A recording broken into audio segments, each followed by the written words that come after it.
Hello, and welcome to Life of a Boss, the podcast, hosted by entrepreneur, public speaker, and mentor, Jason Hardin. This podcast is all about helping audiences create and reach their own definition of success through positive thinking, perseverance, and personal development. Having survived extreme obstacles from an early age, such as cancer, poverty, abuse, family dysfunction, and even homelessness, Jason has learned how to master the art of resilience and defy all odds to become the boss he is today. So, get ready for some serious game and remember to keep an open mind. Now, without further delay, here is your host, Jason Hardin.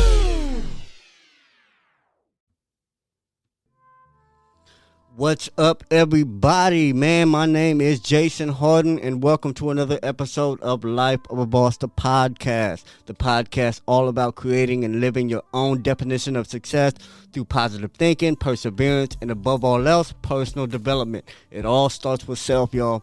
And today's title of the episode is going to be Ask for Help Before You Cry for Help.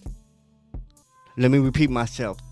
Today's episode title is going to be Ask for Help Before You Cry for Help. And really just that quote and title means a lot to me because I recently had to ask for a lot of help. You know, it's important to know that asking for help is actually the only surefire way to progress. To get something that you need from somebody who already has it is the easiest way to get it. You see what I'm saying? So it's just so important to be able to ask. And I've always had the problem of not asking for help. You know, and I say it's a problem. You know, some people pride themselves, and I'm one of them folks who prides himself on never needing help and never asking and never owing and all that. But to be honest, it's not one of the traits of highly successful people. You know, successful people, highly successful people, and top performers, they know when to ask for help. They pay for help. You know, if they can't ask anybody, they will pay for the help they need.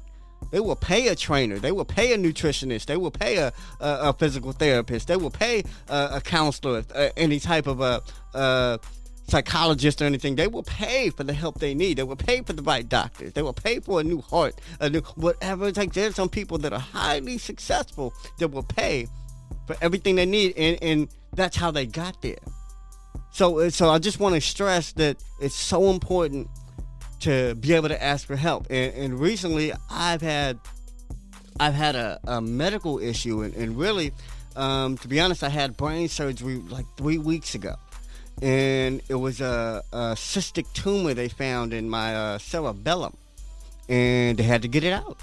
You know, and 6 weeks prior to going to this doctor, I felt funny. You know, I couldn't speak anymore, and I was so self-conscious because I developed this speech impediment, and it was just like overnight I developed it, and it felt like I was slurred, like, you know, when you're trying to talk when you're drunk. That's what it felt like, and it felt like I stuttered, you know. And sometimes I might get hung up on words and thoughts, but I don't stutter as often as I did when I had this impediment, you know. And I didn't know what it was, and then like a couple days into that impediment, I noticed I was getting pressured headaches.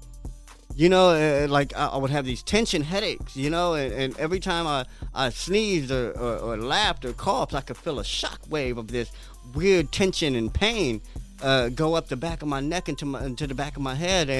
And why am I talking about this? Because I didn't realize I needed help. I wouldn't talk about this with anybody. I thought, like, man, maybe if I just go to the chiropractor, maybe if I just go to the the acupuncturist, maybe if I do everything else but go to the damn doctor and figure out what the hell is wrong with me, I can get rid of this.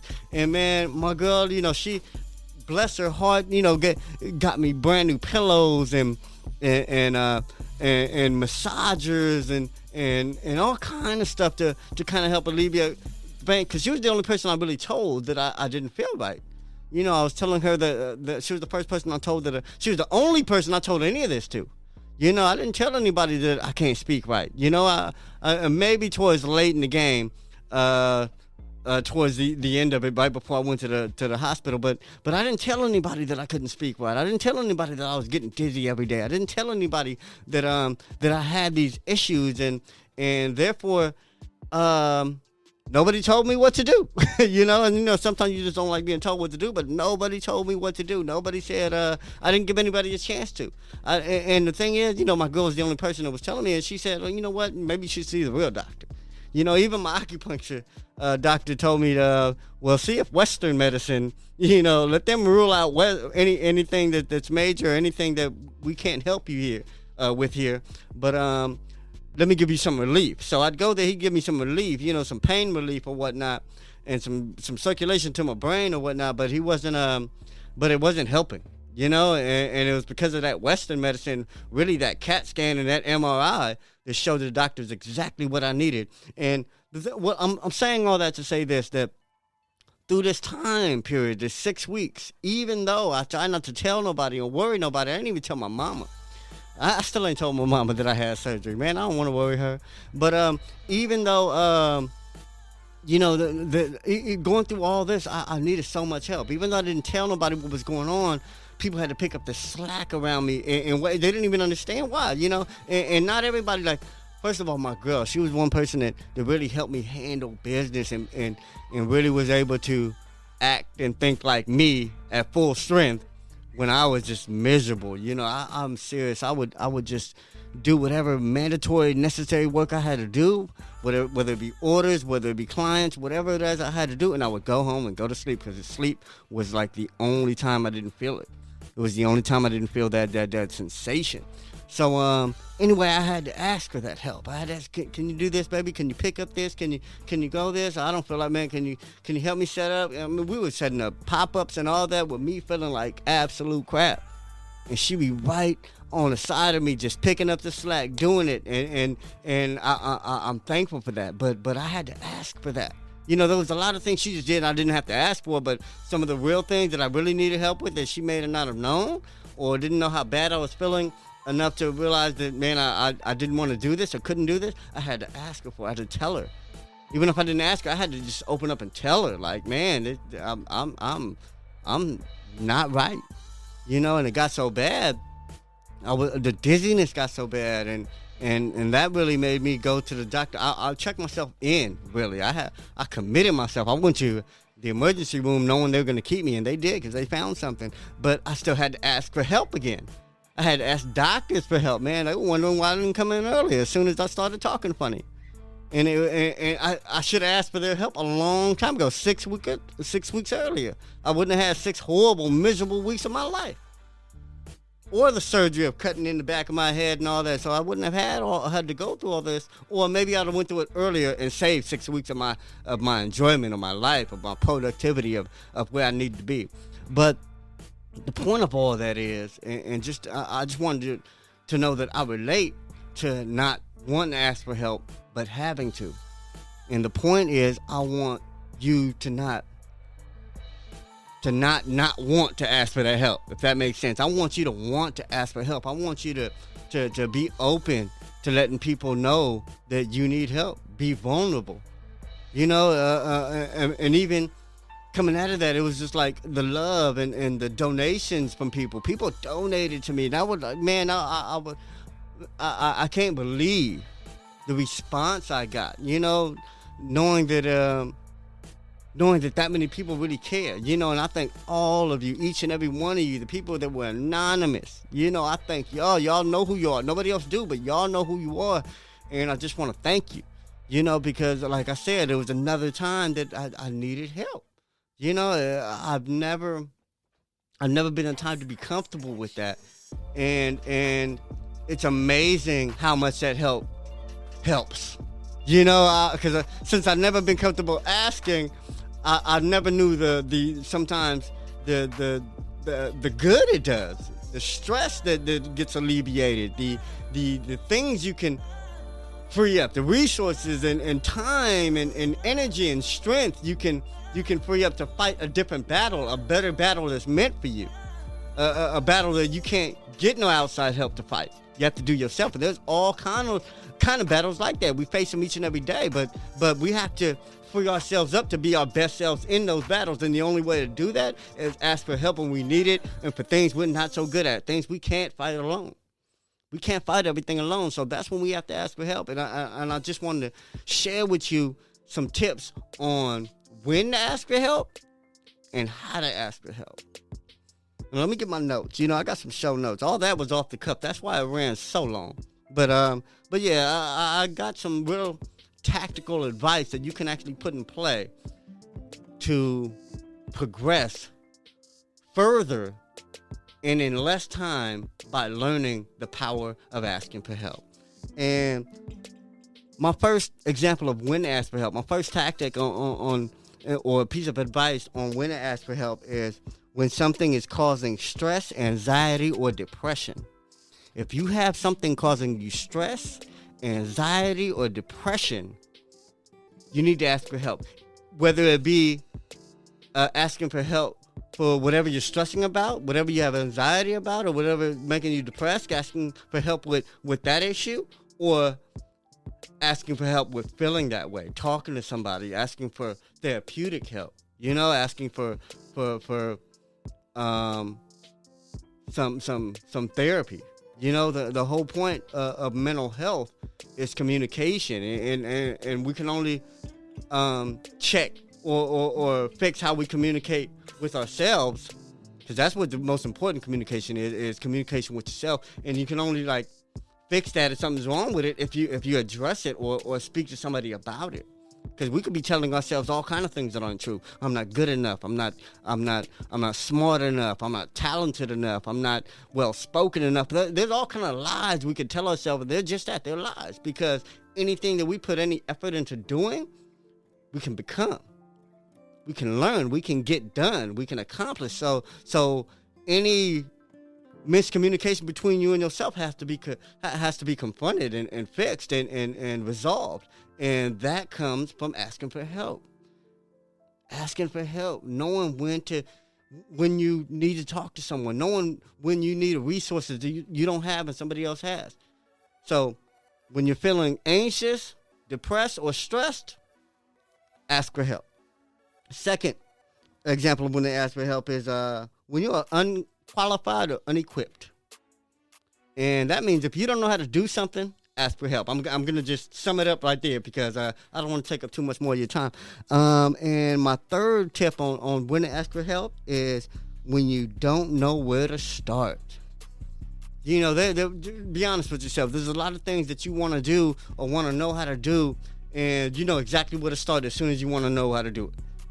You know what I'm saying? If you want to be a better this, you're like, okay, I know I need to go to that. I need to go down to the gym, or I need to do, you know what I'm saying? It's like you kind of know where to start to become better. But if you have an issue and you have no clue on where to start, and you have no clue on how to fix it, like none whatsoever, you need to ask for help. That is the perfect time to ask for help. And please do. You know what I'm saying? Please do.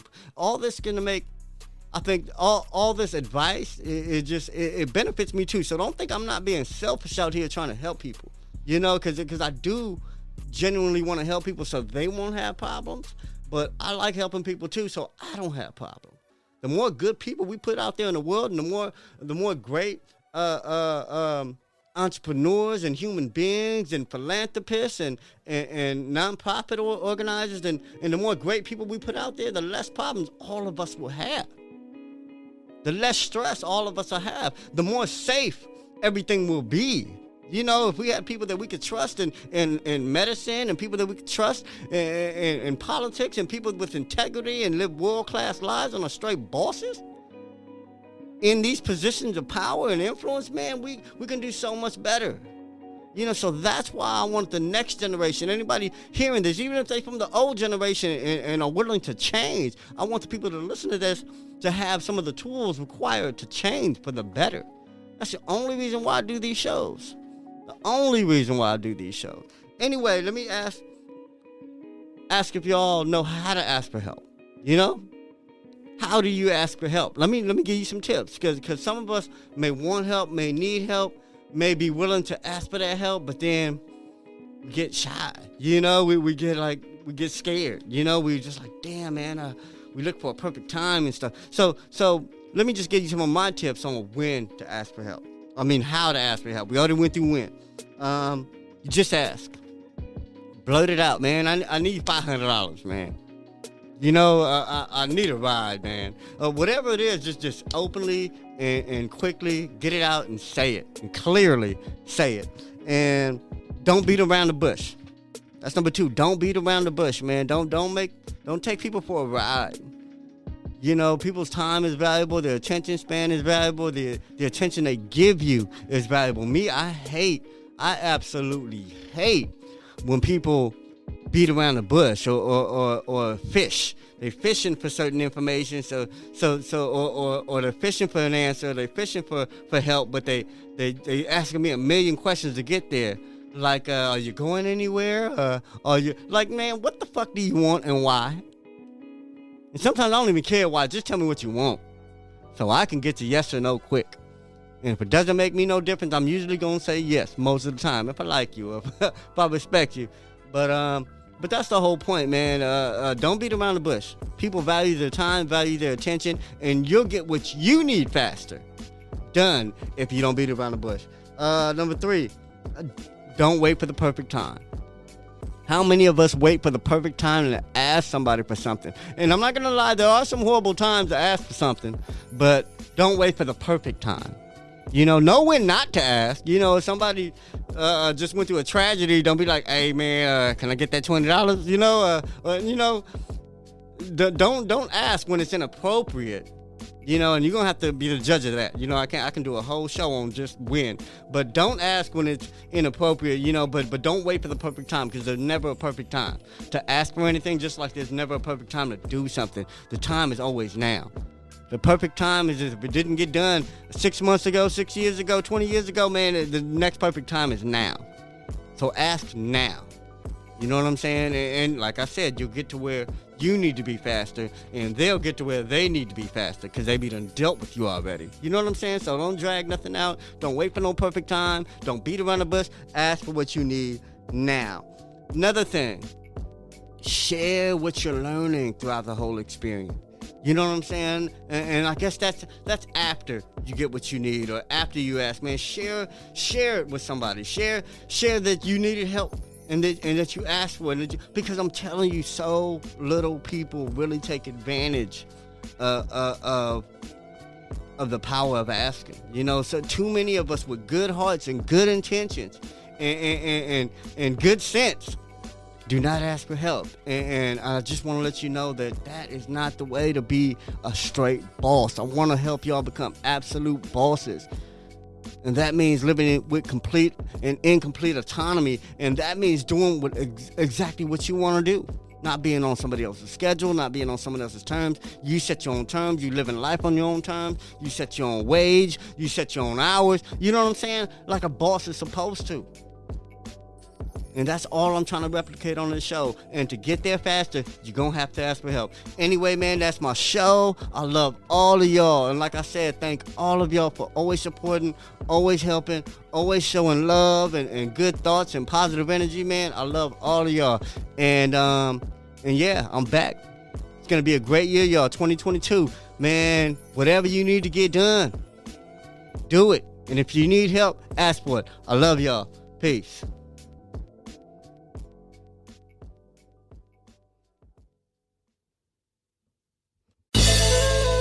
Did anything stand out to you in today's show? If so, let us know. Your questions, comments, and concerns are important to Jason, as he is determined to always deliver to you only the most impactful information and content. Until next time, please subscribe, like, comment, share, and leave a review whenever possible. You may visit lifeofaboss.net for more episodes and great resources to help you become the absolute boss that you were meant to be. You can also follow Jason on Facebook, Instagram, and Twitter at Hardin. Thank you.